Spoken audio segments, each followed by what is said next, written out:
ఆగమైతున్న హార్దిక్ పాండ్యా.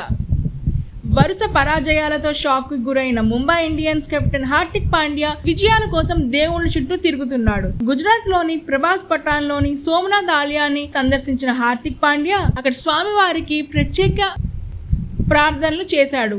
పాండ్యా ఆలయంలో ప్రార్థనలు చేస్తున్న వీడియోను సోమనాథ్ ఆలయ ట్రస్ట్ షేర్ చేసింది. ఏప్రిల్ 1న రాజస్థాన్ రాయల్స్ తో జరిగిన మ్యాచ్ లో ముంబై ఇండియన్స్ ఘోర పరాజయాన్ని చవిచూసింది.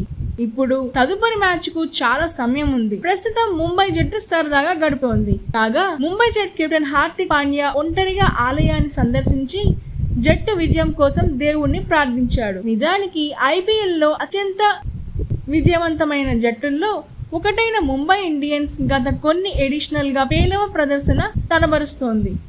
ఇలా 17వ ఎడిషన్ ప్రారంభం కాకముందే ముంబై జట్టులో పెనుమార్పు తెచ్చి విజయవంతమైన కెప్టెన్ రోహిత్ శర్మను తప్పించి వరుసగా 2 ఎడిషనల్లో గుజరాత్ జట్టును ఫైనల్స్ కు చేర్చిన హార్దిక్ పాండ్యాను చేర్చుకుంది.